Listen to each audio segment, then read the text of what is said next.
से वीरेंद्र कुशवाहा जी, धीरेन्द्र कुशवाहा जी, दीपू कुशवाहा जी, प्रकाश सिंह जी, दिलीप सर्राफ जी, नीरज कुशवाहा जी, पप्पू चौधरी जी और भारी संख्या में यहां पर उपस्थित ढाका विधानसभा क्षेत्र से जुड़े हुए सभी मेरे उपस्थित बहनों और भाइयों, आज मेरा सौभाग्य है कि मुझे यहां पर एनडीए के प्रत्याशी श्री पवन कुमार जायसवाल के समर्थन में आप सबसे अपील करने का सौभाग्य प्राप्त हो रहा है। बहनों और भाइयों, बिहार विधानसभा का चुनाव चल रहा है। कल पहले चरण का मतदान हुआ है और पहले चरण के मतदान में जो रुझान सामने कल देखने को मिले हैं, 14 नवंबर को जब ईवीएम खुलेगा तो परिणाम आएगा कि फिर एक बार एनडीए सरकार। 14 नवंबर को एक ही परिणाम आने वाला है और वह है कि फिर एक बार एनडीए सरकार। बहनों और भाइयों, जिन लोगों ने बिहार के गौरवशाली परंपरा को कलंकित किया, कांग्रेस और या आरजेडी, ये दोनों बराबर के पाप के भागीदार हैं। इन्होंने बिहार को बांटा है, बिहार को लूटा है, बिहार के नौजवानों के सामने पहचान का संकट इन्होंने खड़ा किया। और बहनों और भाइयों, आप सबसे मैं यही कहने के लिए आया हूं कि जो लोग पहचान का संकट खड़ा किए हो, अरे भाई आराम से थोड़ा पीछे चलो पीछे। आपका उत्साह है, मैं जान रहा हूं, लेकिन बहनों और भाइयों आराम से थोड़ा, जब बोलेंगे तभी तो सुन पाएंगे। इसीलिए आराम से, तो जहां खड़ा है आराम से बैठिए, तो जहां वहीं बैठ जाए। बहनों और भाइयों, आज बिहार के अंदर विकास है, विरासत भी है और गरीब कल्याणकारी योजनाओं का लाभ भी आज बिहार के अंदर दिख रहा है। बहनों और भाइयों, ये इसलिए क्योंकि मोदी जी का मार्गदर्शन है और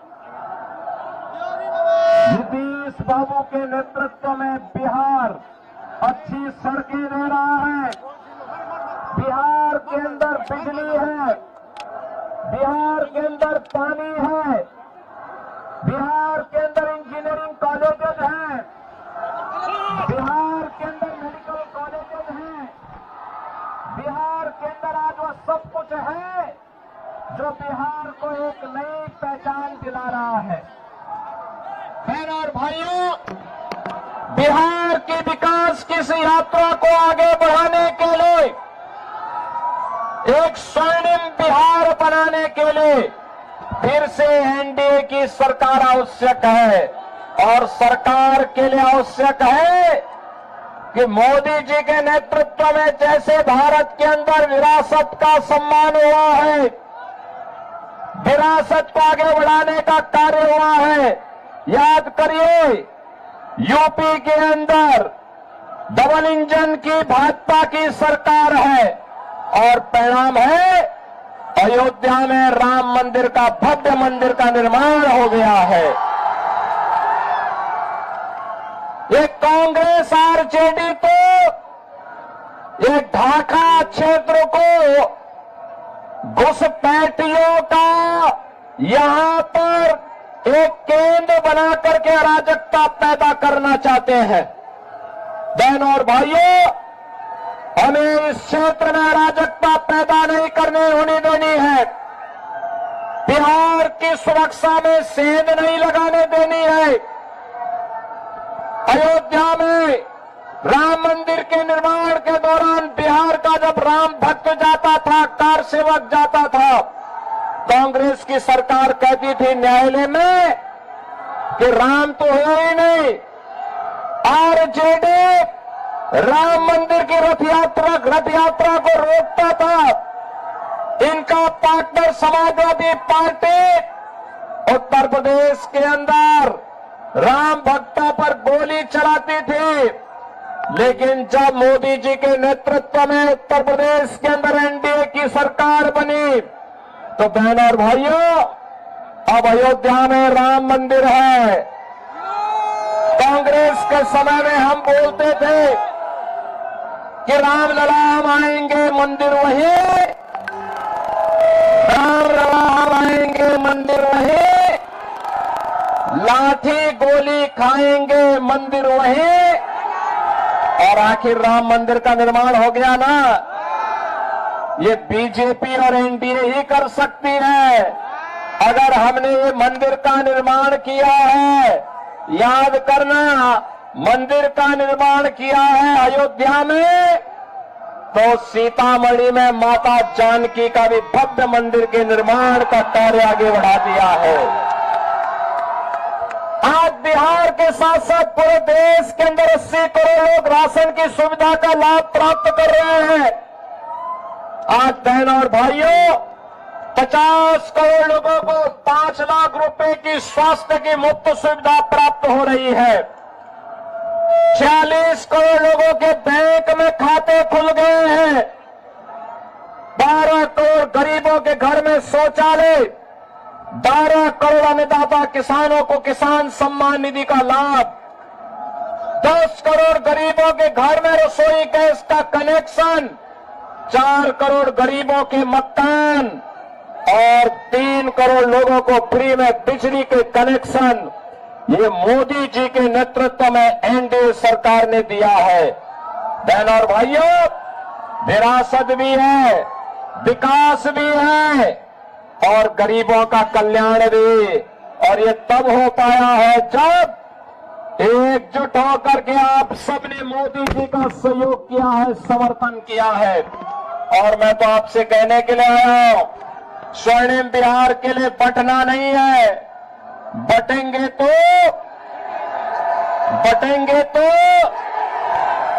और गृह मंत्री अमित शाह जी ने कह दिया है कि 26 मार्च तक नक्सलवाद को और घुसपैठ को पूरी तरह समाप्त करना है। घुसपैठियों के आटा को भी ठीक करेंगे। और बहनों और भाइयों, अब तो देखो जिन लोगों ने खानदानी लुटेरों ने, जिन लोगों ने बिहार को लूटा, आज वे खानदानी माफियाओं का समर्थन करने के लिए फिर से आ गए हैं। ये खानदानी माफियाओं को चुनाव मत जीतने देना, कतई मत जीतने देना। और यही अपील करने के लिए मैं आया हूं कि हमें फिर से पवन जायसवाल को भारी बहुमत से विजयी बनाना है। इनको आशीर्वाद देंगे ना, इनको आशीर्वाद देंगे ना। और याद रखना कि बटेंगे तो और एक रहेंगे, सेफ रहेंगे। एक रहेंगे तो हमें सेफ रहने के लिए और स्वर्णिम बिहार के लिए, विकसित ढाका के लिए पवन जायसवाल को कमल छाप पर भारी बहुमत से विजयी बनाना है। आशीर्वाद देंगे, आशीर्वाद देंगे। पवन जायसवाल को भारी बहुमत से विजयी बना के भेजेंगे। दोनों हाथ ला करके बोलो, जहां इधर उधर पीछे बाउंड्री वॉल के आगे पीछे और पीछे खड़े हैं लोग, काफी दूर तक खड़े हैं, काफी दूर तक खड़े हैं। सभी लोगों का आशीर्वाद मिलेगा, लेकिन ये तभी होगा जब घर घर जाकर के वोट मांगेंगे, कमल छाप के लिए मांगेंगे। आशीर्वाद मिलेगा ना, तो मेरे साथ बोलेंगे भारत माता की भारत माता की, भारत माता की जय श्री राम, जय श्री राम, जय जय श्री राम।